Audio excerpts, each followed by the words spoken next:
கர்த்தருடைய பரிசுத்த நாமத்திற்கு மகிமுண்டாகட்டும். ஆண்டவராகிய இயேசு கிறிஸ்துவின் நாமத்தினாலே அன்பு கர்த்தருடைய பிள்ளைகளாகிய தங்கள் அனைவருக்கும் ஸ்வீட் ஊழியத்தின் சார்பாக வாழ்த்துக்களையும் ஸ்தோத்திரங்களையும் தெரிவித்துக் கொள்கின்றேன். சங்கீதங்களின் புத்தகம் 136 சங்கீதம் 13 மற்றும் 14 வசனங்கள். சங்கீதம் 136 வசனங்கள் 13 மற்றும் 14. சிவந்த சமுத்திரத்தை இரண்டாக பிரித்தவரை துதியுங்கள், அவர் கிருபை என்றுமுள்ளது. அதன் நடுவே இஸ்ரவேலை கடந்து போக பண்ணினவரை துதியுங்கள், அவர் கிருபை என்றுமுள்ளது. என் அன்பு கர்த்தருடைய பிள்ளைகளே, இந்த வசனத்தில் அவர் கிருபை என்றும் உள்ளது என்று தாவீது ஒவ்வொரு காரியத்திற்காக ஆண்டவரை துதித்து கொண்டே வருகிறதை இந்த 136 சங்கீதம் முழுவதும் நாம் பார்க்க முடியும். குறிப்பாக இப்பொழுது வாசிக்க கேட்ட இந்த 2 வசனத்தில் அவர் கிருபை என்றும் உள்ளது, அவரை துதியுங்கள் என்ற வார்த்தையை ஒரு இமைப்பொழுது அப்படி நாம் மறந்துவிட்டு அந்த 2 பகுதி மீதம் இருக்கிற 2 பகுதியை வாசித்து பாருங்களேன். அது எவ்வளோ பெரிய மகிமையான ஒரு காரியத்தை அது வெளிப்படுத்துகிறது. சிவந்த சமுத்திரத்தை ரெண்டாக பிரித்தவரை துதியுங்கள், அதன் நடுவே இஸ்ரவேலை கடந்து போக பண்ணினவரை துதியுங்கள். ஆம் அன்பு கர்த்தருடைய பிள்ளைகளே, ஒரு கடலை ரெண்டாக பிளந்து அதன் நடுவிலே வழியை உருவாக்கி அந்த வழியிலே தம்முடைய பிள்ளைகளை ஆண்டவர் நடத்தினார்.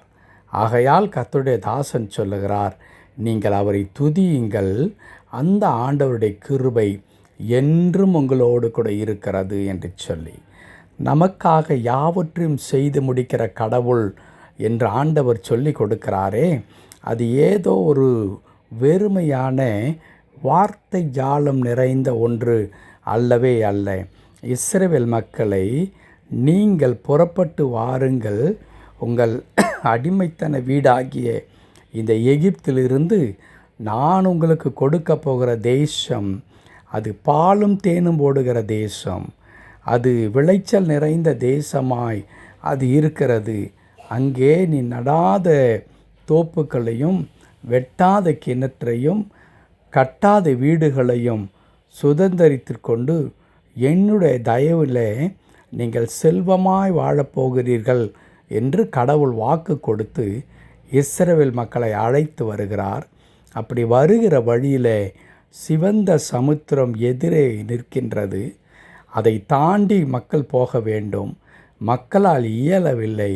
அப்பொழுது கடவுளும் சேர்ந்து, நான் உங்களை இந்த இடத்திற்கு கொண்டு போகலாம் என்று நினைத்தேன், ஆனால் வழியிலே சிவந்த சமுத்திரம் வந்துவிட்டது, இதை தாண்டி வேறு எந்த பாதையில் போவதென்று எனக்கு தெரியவில்லை என்று ஆண்டவர் அங்கே இஸ்ரவேல் மக்களை கைவிடவில்லை. மாறாக இப்பொழுது வாசித்த அந்த வார்த்தை மிக தெளிவாய் சொல்லுகிறது. அந்த சிவந்த சமுத்திரத்தை ஆண்டவர் இரண்டாக பிரித்தார். சமுத்திரத்தை கடவுள் இரண்டாக பிரித்தார். அப்படி பிரித்து அதன் நடுவில் கர்த்தருடைய பிள்ளைகளை நடக்க பண்ணினார். எது தடையாய் வந்ததோ, எது பிரச்சனையாய் எதிர்கொண்டு நின்றதோ, அதன் ஊடாகவே அதற்குள்ளாகவே ஆண்டவர் ஒரு பாதையை உண்டாக்கி அந்த தடைகளை தாண்டி கர்த்தருடைய பிள்ளைகள் முன்னேறி செல்லும்படியாய் தங்களுக்கென்று நிர்ணயிக்கப்பட்ட அந்த ஆசீர்வாதத்தை போய் சுதந்தரித்து கொள்வதற்கு ஆண்டவர் அவர்களை வழி நடத்தினார். இந்த வார்த்தை கேட்டுக்கொண்டிருக்கிற அன்பு கடவுளுடைய பிள்ளைகளே, உங்கள் பார்வைக்கு முன்பாக நிற்பது என்ன? இந்த சிவந்த சமுத்திரத்தை போன்ற ஒரு மாபெரும் தடை. இந்த சிவந்த சமுத்திரத்தை நான் தாண்டவே முடியாது என்று இஸ்ரவேல் மக்கள் பயந்ததைப் போல நீங்களும் இன்றைக்கு பயந்து கொண்டிருக்கலாம். ஆனால் நம்முடைய கடவுள் யார்? அவருடைய கிருபை எப்படிப்பட்ட ஒன்றை நமக்கு செய்து தரப்போகிறது என்றால், அந்த பிரச்சனைக்குள்ளாகவே, அந்த தடைக்குள்ளாகவே முதுகை காட்டி ஓடச் சொல்லுகிற கடவுள் அல்ல. நீ போய் சுற்றி வளைத்து வேறெங்காகிலும் பாதை இருக்கிறதா தேடி கண்டுபிடித்து நீ முன்னேறி சொல் என்று சொல்லுகிற கடவுள் அல்ல. அதற்குள்ளாகவே பாதை உருவாக்கி கொடுத்து அந்த பாதைக்குள்ளாகவே உங்களை வெற்றி நடை போட வைக்கின்ற ஆண்டவராய் இருக்கின்றார். இன்னொரு விதத்தில் நான் சொல்ல வேண்டுமென்றால், கர்த்தர் தம்முடைய பிள்ளைகளுக்கு ஏற்படுத்தி வைத்திருக்கிற ஆசீர்வாதத்தை சுதந்தரித்து கொள்வதற்கு எந்த தடையும் இந்த கர்த்தருடைய பிள்ளைகளுக்கு முன்பாக வருவதில்லை. அப்படி வந்தாலும் அந்த தடையை தகர்த்தெறிந்து விட்டு அதற்குள்ளாகவே பாதையை உண்டாக்கி கொடுத்து அந்த ஆசீர்வாதத்தை சுதந்தரித்து கொள்ளும்படி செய்கின்ற ஆண்டவர் நம்முடைய ஆண்டவராக இருக்கிறார். என் அன்பு கடவுளுடைய பிள்ளைகளே, இன்றைக்கு நீங்கள் உங்கள் கண்கள் தடைகளை பார்த்து கொண்டிருக்கிறதல்லவா, பிரச்சனைகளை பார்த்து கொண்டிருக்கிறதல்லவா, அதை பார்க்கும் பொழுது சிவந்த சமுத்திரத்தை போல உங்களுக்கு தென்படுதல்லவா, எப்படி இதை மேற்கொள்ள முடியும் என்று உங்களுக்கு பயத்தையும் அங்கலாய்ப்பு உண்டாக்கி தருகிறதல்லவா, அதற்குள்ளாகவே கடவுள் ஒரு பாதை உண்டாக்குவதை, கர்த்தர் சொல்ல ஒரு பாதை திறக்கப்படுவதை உங்கள் கண்கள் காணும்.